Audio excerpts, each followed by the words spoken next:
Hello friends, welcome back to my channel. हम अपना cover कर रहे हैं हरियाणा जीके का topic forest resources in Haryana. तो अपने को पता है जैसे भी लोकेशन है हरियाणा की, कुछ ट्रॉपिक या फिर सब ट्रॉपिकल एरिया में आता है ना, तो वहां पे उसके अकॉर्डिंग फॉरेस्ट कैसे मिलने चाहिए, ट्रॉपिकल फॉरेस्ट मिलने चाहिए।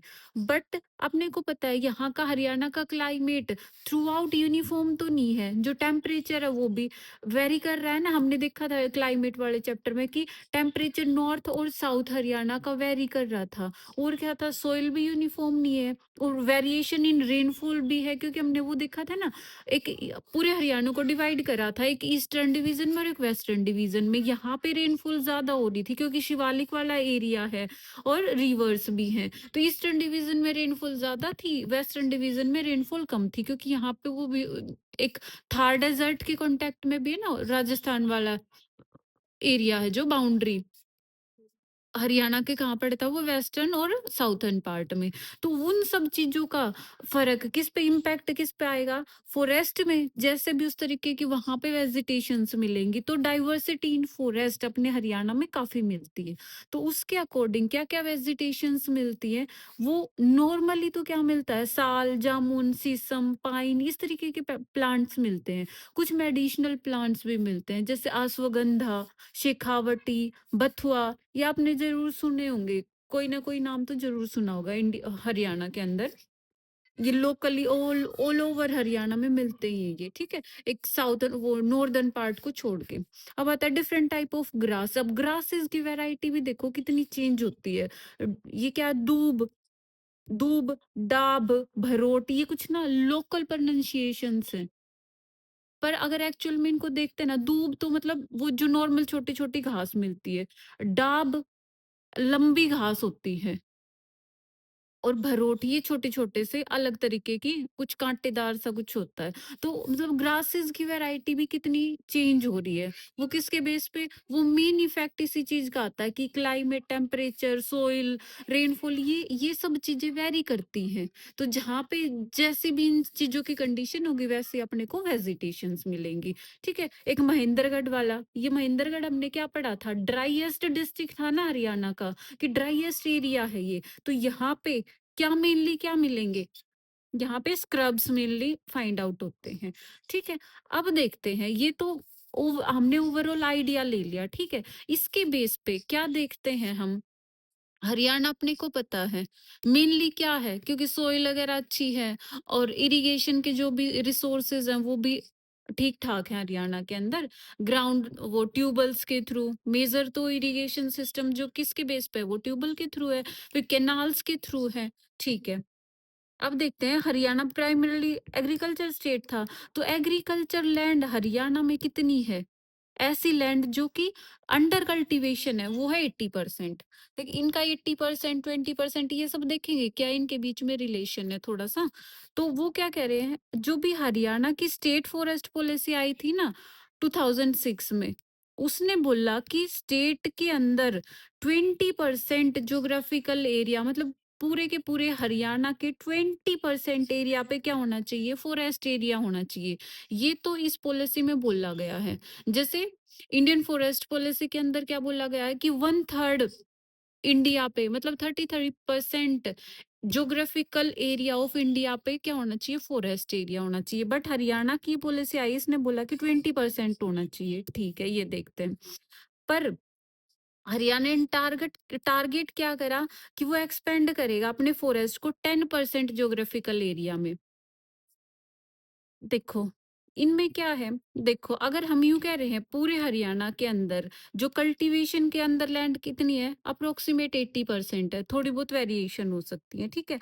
और टारगेट और क्या है, बोल क्या रहे हैं, 20% पे फॉरेस्ट होना चाहिए। तो ये कैलकुलेशन थोड़ा समझ आ रही है कि 80% पे तो पहले से ही एग्रीकल्चर, मतलब एग्रीकल्चर परफॉर्म हो रही है। ठीक है, बचा कितना, 20%। अब 20% पे क्या, हैबिटाट भी है, मतलब लोगों के घर हैं, और क्या है, इंडस्ट्रियल एरिया, मतलब कितनी सारी चीजें रहेगी, वो बाकी के 20% एरिया पे है।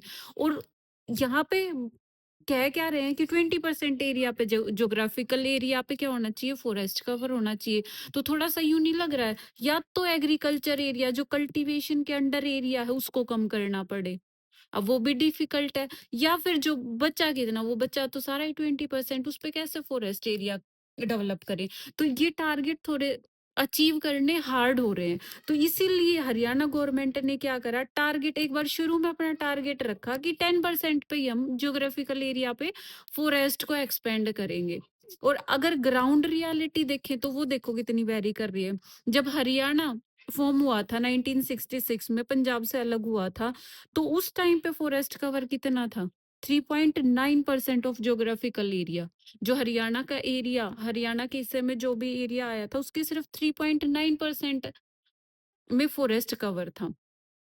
बट सिचुएशन ऐसी और भी ज्यादा खराब होती जा रही है। जो 2023 की India state of forest report आई ना, उसके अंदर जो फॉरेस्ट कवर बचा वो सिर्फ और सिर्फ वो और भी ज्यादा डिक्रीज हो गया। 3.65% ऑफ ज्योग्राफिकल एरिया रह गया, जिसमें ट्री कवर है 1425 किलोमीटर, स्क्वायर किलोमीटर। ठीक है। तो ये सिनेरियो है। अब हम देखते हैं थोड़ा-सा ना, ये तो प्रैक्टिकल चीज़ें कि क्या कुछ रिक्वायरमेंट है, क्या होना चाहिए। ये 20% भी ना इसलिए क्योंकि कंज़र्वेशन भी तो ज़रूरी है। मान लो डेवलपमेंट लेके चल रहे हैं, पर क्लाइमेट चेंज या फिर और बाकी एनवायरमेंटल कंडीशन जो भी इतनी ज़्यादा डिग्रेड करती जा रही हैं, उनको देखते हुए तो अपने को टारगेट लेना था। वो तो टारगेट था 20%, बट ये रियलिटी भी तो देखे ना, 20% पे तो कल्टीवेशन है, बाकी पे हैबिटेशन भी है, इंडस्ट्रियल एरिया, बाकी सारी चीजें। तो इसलिए 10% का हम टारगेट लेके चले हैं। ठीक है। अब देखते हैं कि जो भी फॉरेस्ट एरिया अगर हम बोल रहे हैं, कि उसको क्लासिफाई कैसे कर रहे हैं हम। जो भी क्लासिफाई करेंगे हम फॉरेस्ट को 3 बेसिस पे, अलग-अलग तरीके से। एक बार तो कह रहे हैं जो भी हमारे ज्योग्राफिकल कंडीशंस है ना, उनके बेस पे क्लासिफाई करेंगे। एक जैसे एडमिनिस्ट्रेशन की कन्वीनियंस के अकॉर्डिंग हम फॉरेस्ट को क्लासिफाई करेंगे, और दूसरा जो फॉरेस्ट डिपार्टमेंट ने कर रखा है जो क्लासिफिकेशन, वो देखेंगे। तो फिर सबसे पहले जो मेन इंपॉर्टेंट मेरे को लगते हैं वो तो ये ज्योग्राफिकल और ये एडमिनिस्ट्रेशन वाला है, पर ये भी हम देखेंगे। ठीक है। तो सबसे पहले देखते हैं ज्योग्राफिकल कंडीशंस के अकॉर्डिंग हमने फॉरेस्ट को कैसे कैटेगराइज कर रखा है। तो शुरू में ही देखा था, हम कहाँ पे, हरियाणा की लोकेशन कहाँ पे है, ट्रॉपिक ऑफ कैंसर के आसपास है, उससे थोड़ा सा ऊपर है, मतलब सब ट्रॉपिकल एरिया या फिर ट्रॉपिकल बोल सकते हो, ऐसा ही जोन है। तो उसके अंदर आता है, तो फॉरेस्ट भी कुछ ऐसे ही मिलेंगे ना, ट्रॉपिकल या सब ट्रॉपिकल टाइप से। तो दोनों तरीके के, एक तो ये जोन का इश्यू है। दूसरा क्या है, हमारे क्या मिलता है, नॉर्दर्न पार्ट में शिवालिक है, तो कुछ ना कुछ उसका इम्पैक्ट आएगा। और साउदर्न पार्ट में, साउथ वेस्टर्न पार्ट में क्या है, थार डेजर्ट, राजस्थान के टच में है, तो उन दोनों का इम्पैक्ट आएगा अपनी वेजिटेशन पे, मतलब फॉरेस्ट पे। और फैक्टर्स भी देखे थे, जैसे टेम्परेचर, क्लाइमेट, और क्या था, सोइल, है ना। तो उनके बेस पे क्या होता है, एक तो मेनली क्या मिलते हैं, ट्रॉपिकल ड्राई डेसिडियस, और दूसरे क्या मिलते हैं, सब ट्रॉपिकल, या फिर जिनको और क्या कह सकते हैं, पाइन फॉरेस्ट, क्योंकि वहां पे मेनली क्या मिलते हैं, पाइन के ट्री मिलते हैं, तो वो उन फॉरेस्ट को एक पाइन टाइप फॉरेस्ट भी बोल देते हैं। तो कहाँ पे मिलते हैं ये तो जहाँ पे ना रेनफॉल लेस देन 100% हो, तो वहां पे ये मिलेंगे अपने ट्रॉपिकल ड्राई डेसिडियस। ठीक है। और जहां पे रेनफॉल ग्रेटर देन 100 सेंटीमीटर हो, तो वहां पे मिलेंगे अपने सब ट्रॉपिकल या फिर पाइन फॉरेस्ट बोल सकते हो। ये कहाँ पे मिलेंगे, जैसे ही पता चल रहा है डेसिडियस, डेसिडियस तक तो वैसे ही टर्म से पता चलता है कि कुछ ना कुछ ये किसी फिक्स टाइम ऑफ पीरियड में ये अपनी लीव्स को शेड कर देते हैं, अगर वाटर शॉर्टेज हो रखी है तो ये करते हैं ना कब, समर्स में क्या होता है, वाटर शॉर्टेज होती है हरियाणा के अंदर, क्योंकि टेम्परेचर इंक्रीज होता जाता है ना। तो उसी से बचने के लिए ये जो वाटर शॉर्टेज का इशू था, की प्रॉब्लम थी, उसको कम करने के लिए समर से बिफोर, समर से पहले ही अपनी लीव्स को ड्रॉप कर देते हैं। ठीक है। और क्या था, इनको भी 2 पार्ट में डिवाइड कर दिया कि वेट एरियाज और ड्राई एरिया, क्योंकि अपने को पता है यूनिफॉर्म, पूरा हरियाणा का क्लाइमेट यूनिफॉर्म तो है नहीं। तो फिर उसके बेस पे कुछ वेट एरियाज, कुछ ड्राई एरियाज के अंदर अलग अलग कर रहे हैं। एक तो वेट एरियाज हैं, तो क्या मिलेंगे, मोइस्ट डेसिडियस फॉरेस्ट मिलेंगे, और जहाँ पे ड्राई एरिया है, वाटर अवेलेबिलिटी कम है, तो वहां पे थ्रोन फॉरेस्ट मिलेंगे। अब इनके एग्जाम्पल क्या-क्या है, मॉइस्ट डेसिडियस के शीशम, पीपल, नीम, मैंगो, जामुन, कुछ इस तरीके के ट्रीज़ अपने को उन एरियाज़ में देखने को मिलते हैं। और थ्रोन में जैसे ही पता चल रहा है कुछ ना कुछ कांटेदार फॉरेस्ट, कांटेदार तो वो कब बनते हैं जहाँ पे वाटर शॉर्टेज होती है, ठीक है? तो जैसे कि कर, खैर, ओक, ये वाले। अब ये किन एरियाज़ में मिलते हैं? अब ये मिलेंगे महेंद्रगढ़, रेवाड़ी, भिवानी, यमुनानगर, गुरुग्राम, करनाल, कैथल, सोनीपत, इन सब डिस्ट्रिक्ट्स में इस टाइप के फॉरेस्ट अपने को देखने को मिलते हैं, ठीक है? अब इनमें भी अगर क्लासिफाई करें तो जैसे ये वाले ट्रीज कहाँ पे मिलेंगे? दिख रहा है कि जहाँ पे वाटर अवेलेबिलिटी थोड़ी कम होगी, तो किन एरियाज में, जैसे रेवाड़ी, भिवानी, महेंद्रगढ़ तो वैसे ही ड्राईएस्ट एरिया था, तो इन एरियाज में ये मिलेंगे। और बाकी ये जैसे यमुनानगर, करनाल, कैथल, यहाँ पे वाटर अवेलेबिलिटी सूटेबल है थोड़ी, तो फिर वहां पे मिल जाएंगे अपने मॉइस्ट डेसिडियस फ्रूट्स फॉरेस्ट, ठीक है? और क्या है? अब देखते हैं ये सब ट्रॉपिकल या फिर पाइन फॉरेस्ट।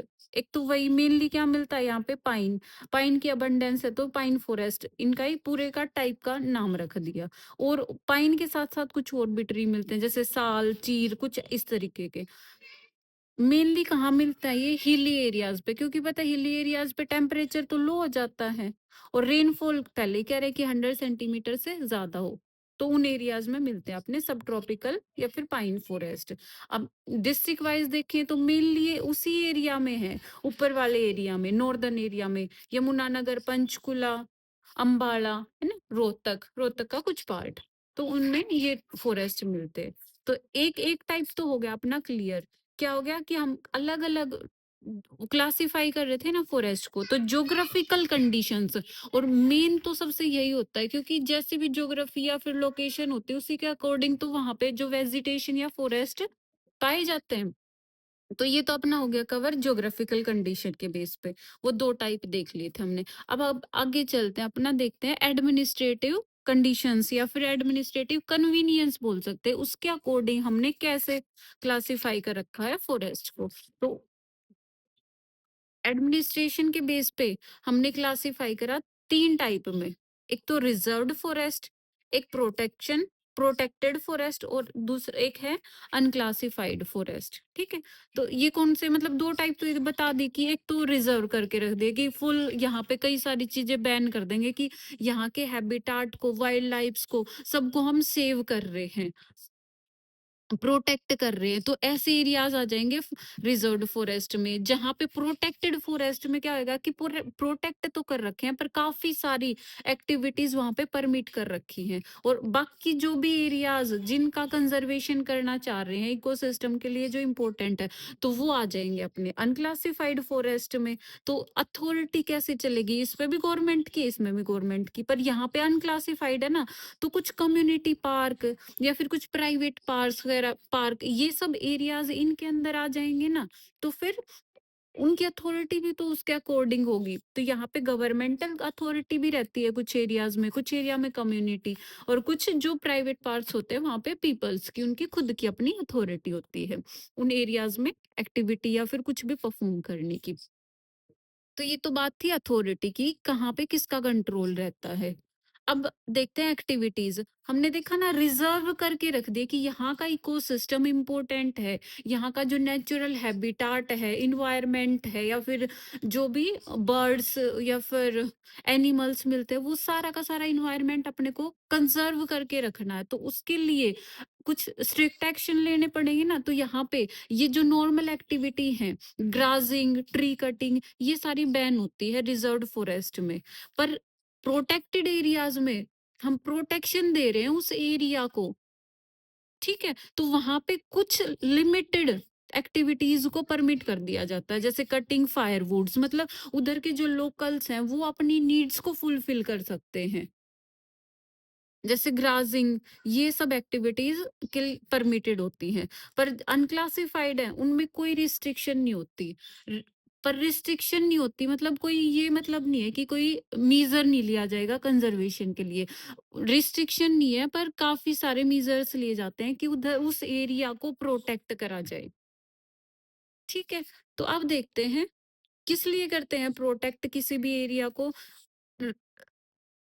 रिजर्व फॉरेस्ट के अंडर इतनी ज्यादा स्ट्रिक्ट उधर एक्टिविटी वगैरह बैन कर दी जाती है, किस लिए? कि लैंड रिक्लेमेशन के लिए, कि लैंड की क्वालिटी उधर बिल्कुल डाउनग्रेड होती जा रही है, तो उस एरिया को प्रोटेक्ट करना पड़ेगा, क्योंकि वो अपने को पता है इकोलॉजी अगर खराब हो रही है तो उसको देखना, कंजर्व करना है। कुछ फ्लड कंट्रोल्स के लिए, फ्लड कंट्रोल का मतलब इधर क्या है? जैसे हम देखते हैं कि अर्बनाइजेशन, इंडस्ट्रियलाइजेशन, ये सब चीजें बढ़ रही हैं, तो फिर हर जगह अपने को कैसी स्ट्रक्चर दिखती है? कंक्रीट की मिलती है ना। तो जो रेनी सीजन होता है, जैसे ही उधर रेन वगैरह का वाटर अगर ज्यादा हो जाता है तो फिर फ्लड जैसी सिचुएशन आ जाती है। अर्बन फ्लड आपने सुना होगा ना। तो वहां पे क्या होता है, ड्रेनेज का कोई प्रॉपर सिस्टम तो होता नहीं ना, यूं होता कि ग्राउंड वाटर रिचार्ज हो पाए, कि जो वाटर, रेन वाटर था वो अंदर परकोलेट करे ग्राउंड वाटर के अंदर, जमीन के अंदर। तो वो सब चीजें ज्यादा बढ़ाने के लिए कुछ एरियाज को प्रोटेक्ट कर दिया जाता है रिजर्व फॉरेस्ट के अंदर। ठीक है, कुछ वाटर सप्लाई वगैरह मेंटेन रहे, ठीक है, उसका इशू तो वो उधर से हो जाएगा। अगर कुछ कच्ची जमीन होंगी, कंक्रीट नहीं होंगी, तो फिर वो वाटर जाएगा ना परकोलेट करके जमीन के अंदर, तो ग्राउंड वाटर सप्लाई वगैरह अच्छे से रहे। ठीक है, ये था। अब देखते हैं, हमने अलग अलग कैटेगरी तो देख ली कि रिजर्व्ड फॉरेस्ट है, प्रोटेक्टेड है, अनक्लासिफाइड है। अब इनके अंदर कुछ डिस्ट्रिक्ट्स देखेंगे। एक तो कैटेगरी में देखेंगे कि जिनमें मैक्सिमम एरिया, कौन से डिस्ट्रिक्ट हैं जहाँ पे मैक्सिमम एरिया, मान लो अंडर फॉरेस्ट कवर आ रहा है, अंडर प्रोटेक्टेड फॉरेस्ट आ रहा है। और एक देखेंगे कि मिनिमम एरिया इन सब कैटेगरीज के लिए कौन से डिस्ट्रिक्ट में है। ठीक है, तो पांच पांच डिस्ट्रिक्ट देखेंगे तीनों कैटेगरीज में। देखो, सबसे पहले देखते हैं रिजर्व्ड फॉरेस्ट के 5 डिस्ट्रिक्ट जिनमें क्या है, मैक्सिमम एरिया है अंडर रिजर्व्ड फॉरेस्ट। पंचकुला, ये पंचकुला में अपने को वैसे भी पता है फॉरेस्ट कवर सबसे ज्यादा ही इधर है। रिजर्व्ड फॉरेस्ट भी यहीं पे ज्यादा है, प्रोटेक्टेड फॉरेस्ट भी यहीं पे ज्यादा है, और ओवरऑल जो हम फॉरेस्ट कवर की बात करते हैं वो भी कहाँ पे ज्यादा है? वो भी अपना पंचकुला में ज्यादा है, क्योंकि एरिया कैसा है वो पता चल रहा है ना, कि शिवालिक के आसपास का एरिया है, रेनफॉल भी सही है, और वाटर अवेलेबिलिटी ठीक ठाक है, टेम्परेचर भी उसके अकॉर्डिंग है, तो फिर वहां पे फॉरेस्ट कवर अपना अच्छा खासा मिलता है। तो सबसे ज्यादा पंचकुला में, फिर यमुनानगर, कैथल, कुरुक्षेत्र और महेंद्रगढ़। ठीक है, इन डिस्ट्रिक्ट के अंदर जो भी अपने रिजर्व फॉरेस्ट है वो सबसे ज्यादा मिलते हैं। और ये ऑर्डर कैसे लगा रखा है मैंने, डिक्रीजिंग ऑर्डर। ठीक है, अब कुछ 6 स्टेट इंडिया हरियाणा के अंदर ऐसे हैं जिनके अंदर कोई रिजर्व फॉरेस्ट अपने को मिलता ही नहीं। तो वो कौन कौन से हैं? फतेहाबाद, सिरसा, झज्जर, पानीपत, सोनीपत और रोहतक। ठीक है, अब प्रोटेक्टेड एरियाज के अंदर कौन कौन से डिस्ट्रिक्ट हैं? Maximum area under protected area, protected forest आते हैं कौन से डिस्ट्रिक्ट? पंचकुला। देखिए यहाँ पे भी देखा था ना, पंचकुला में सबसे ज्यादा रिजर्व फॉरेस्ट थे, तो यहाँ पे भी पंचकुला में सबसे ज्यादा एरिया प्रोटेक्टेड फॉरेस्ट का। या फिर उसके बाद यमुनानगर, भिवानी, सोनीपत, करनाल। और मिनिमम में कौन से आ जाएंगे? फरीदाबाद, नूह, गुरुग्राम, पलवल और महेंद्रगढ़, ये वाले डिस्ट्रिक्ट। और ऐसे ही अनक्लासिफाइड फॉरेस्ट में ये दे रखे हैं कि मैक्सिमम एरिया अनक्लासिफाइड के अंदर कौन कहाँ पे आता है? कैथल में आता है। अब उसके बाद रोहतक, यमुनानगर, जींद, पलवल। और मिनिमम एरिया भिवानी, हिसार, पंचकुला, नूह और गुरुग्राम, इनमें आता है। ये सब चीजें ना अगर 3-4 बार आप रीड करोगे, बार-बार रिवाइज करोगे, तो ये सारे डिस्ट्रिक्ट्स वगैरह लर्न हो जाएंगी, चीजें इतनी मुश्किल नहीं पड़ती। अब देखते हैं, ये सब हम देख चुके हैं। ये ओवरऑल आइडिया था कि किस तरीके की लोकेशन है, तो किस तरीके के फॉरेस्ट यहाँ पे मिलते हैं, और क्या हमने लेजिस्लेशन कर रखा है, क्या हमने टारगेट्स ले रखे हैं। ठीक है, अब इससे आगे देखते हैं। हमने देखा ना प्रोटेक्टेड एरिया, रिजर्व्ड फॉरेस्ट, तो इनके अंदर क्या क्या चीजें हैं। तो सबसे पहले क्या होता है? National parks. हरियाणा के अंदर कितने नेशनल पार्क हैं? हरियाणा के अंदर 2 नेशनल पार्क है, एक तो सुल्तानपुर नेशनल पार्क और एक दूसरा आता है अपना कालेसर नेशनल पार्क।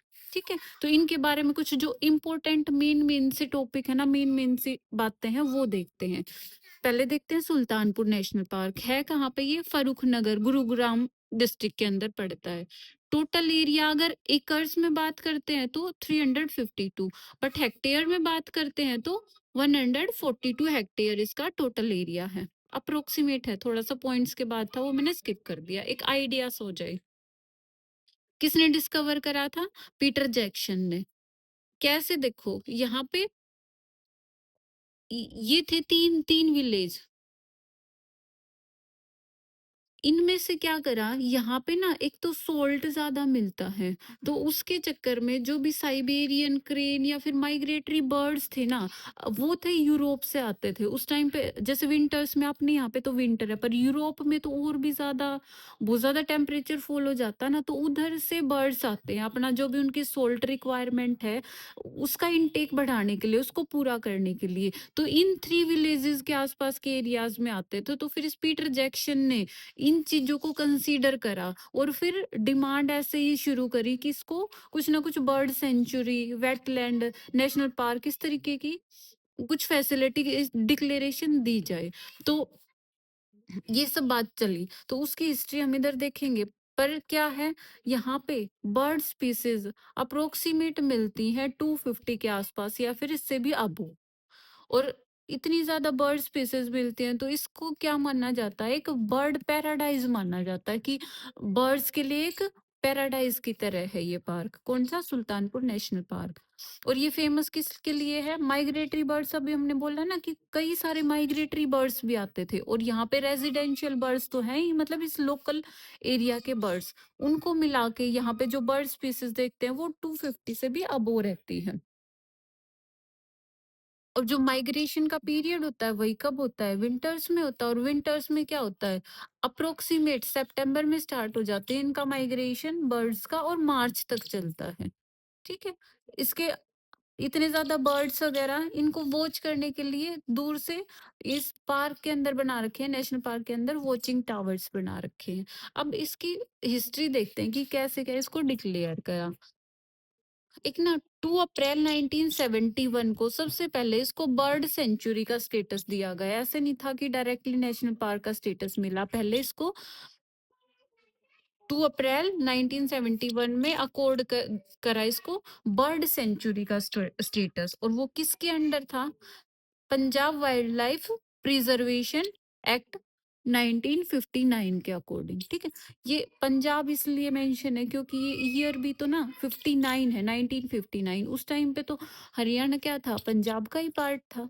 तो इसलिए इस एक्ट के अंडर पहले इसको बर्ड सेंचुरी का स्टेटस दिया गया।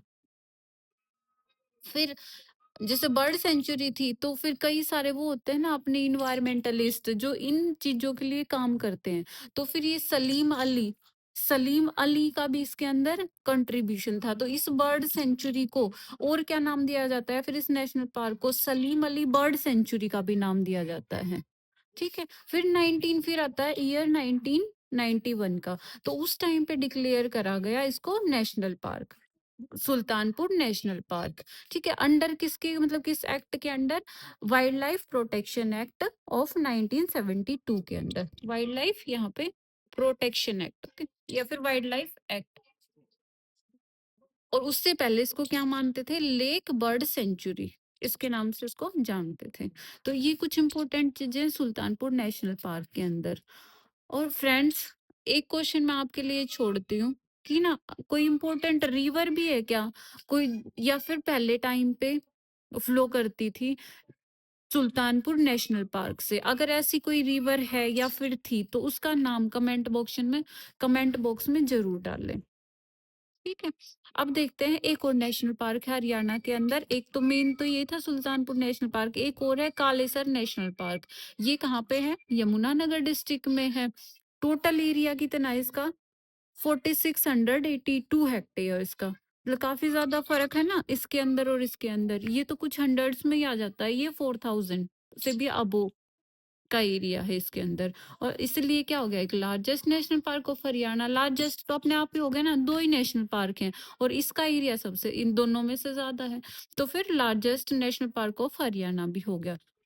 इसकी मेन बात क्या है, ये सिर्फ किसी हरियाणा के डिस्ट्रिक्ट के साथ ही बाउंड्री टच नहीं करता है, ये करता है अदर स्टेट्स के साथ भी। 3 अदर स्टेट्स, हिमाचल प्रदेश, उत्तराखंड और उत्तर प्रदेश, इन तीनों स्टेट्स के साथ ये कालेसर नेशनल पार्क की बाउंड्रीज टच करती हैं। और ये नाम कैसे पड़ा? वहाँ पे जहाँ पे एंट्री करता है, वहाँ पे एक कालेश्वर, मतलब शिव जी को कहते हैं कालेश्वर। तो कालेश्वर टेम्पल है, उसी के नाम पे इसका नाम कालेश्वर नेशनल पार्क पड़ा। अब इसको नेशनल पार्क कब डिक्लेयर करा गया? जैसे हमने पीछे देखा ना, 1991 में तो सुल्तानपुर नेशनल पार्क को डिक्लेयर करा गया था नेशनल पार्क, पर इसको करा गया 8 ऑफ दिसंबर 2003 के अंदर। ठीक है। और फेमस है, मतलब कौन से ज्यादा मिलते हैं इधर? रेड जंगल फाउल यहाँ पे ज्यादा देखने को मिलता है, तो फिर इनके लिए फेमस है। तो आज के लिए फ्रेंड्स इतना ही। कल की वीडियो में हम कवर करेंगे अपना। आज नेशनल पार्क देखो ना, तो कल देखते हैं कुछ जो भी वाइल्ड लाइफ सेंचुरीज हरियाणा के अंदर। नेशनल पार्क भले ही कम है, 2 है, पर वाइल्ड लाइफ सेंचुरीज कई हैं, तो उनको देखेंगे। और कुछ अनक्लासिफाइड फॉरेस्ट हम देखे थे ना, अलग अलग टाइप जो अनक्लासिफाइड फॉरेस्ट के अंदर आते हैं ना एरियाज, कुछ उनको भी देखेंगे। ठीक है, जैसे जू वगैरह, कम्युनिटी पार्क वगैरह, कुछ अगर ऐसा इम्पोर्टेंट है तो वो देखेंगे। और फ्रेंड्स, अगर आपको मेरी वीडियोस हेल्पफुल लग रही हैं तो प्लीज़ इनको लाइक, शेयर और सब्सक्राइब ज़रूर करें। मेरे अंदर मोटिवेशन, एनर्जी रहेगी कि मैं इन सब चीज़ों को कंटिन्यू कर पाऊँ। तो कोई भी डाउट आए तो अपना वही कमेंट बॉक्स में डाल देना। तो थैंक्स फॉर वॉचिंग।